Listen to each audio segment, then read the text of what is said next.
Thank you for joining us again this week. I'm Tuli from Precise Interventions, and you're on the Precise Interventions YouTube channel, the place to be when you need some advice on how to face modern day life challenges.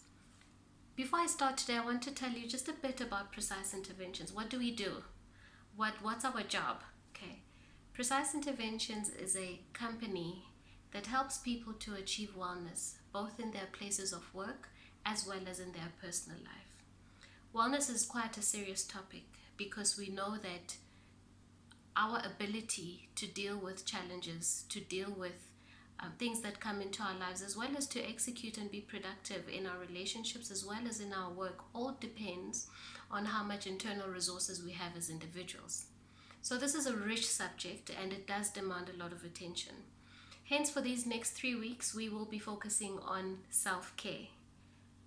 We've broken it over 3 weeks because there is so much to speak about.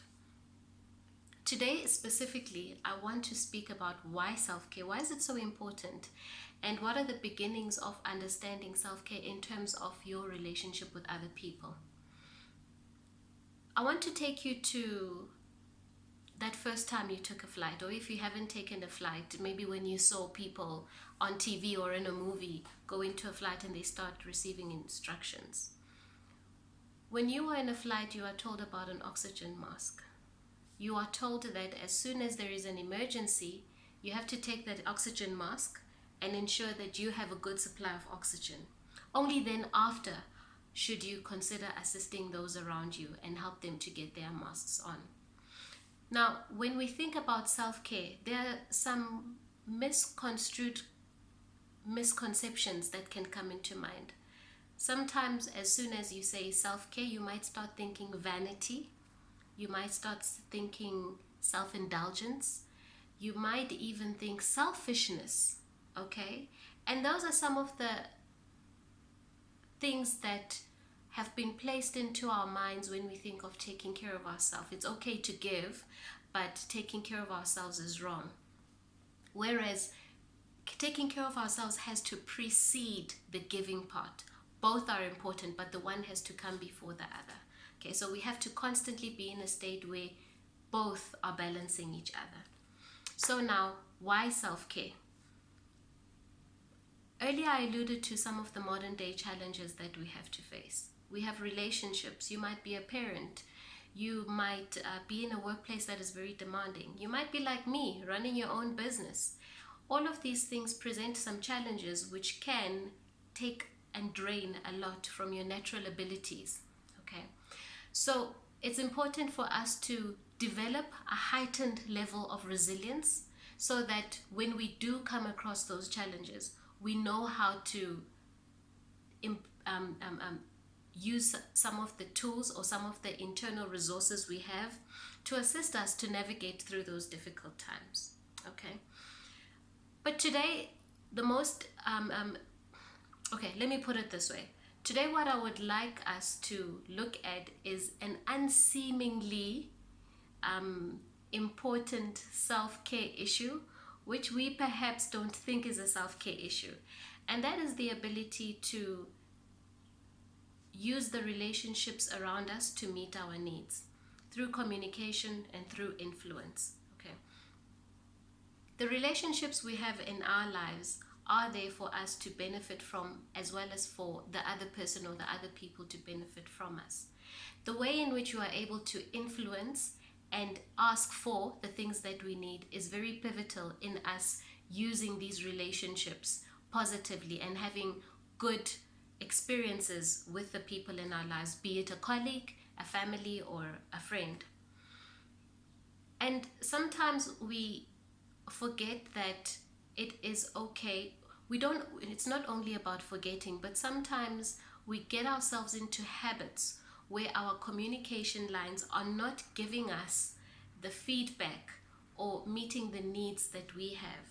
So there are just a few things that I want to share with you. And this came out from a recent case study that Precise Interventions did for a small group of employees. You can call this a baseline assessment, where we went in and we tried to find out what are the wellness rituals, what is impacting on their production, personal and private. Okay, so so it happens that we find out that a lot of the people who are struggling in their private life and who are struggling to be resilient and who are struggling to do self-care are the ones who also struggle in production, in meeting the demands in the workplace. Okay. Some of the reasons these happen, and I'm going to turn these into, 3 tools. I like talking about tools. How do you tap into some form of skill that can assist you to get back, that you can implement in getting in getting the assistance that you need. So the first one is that you matter.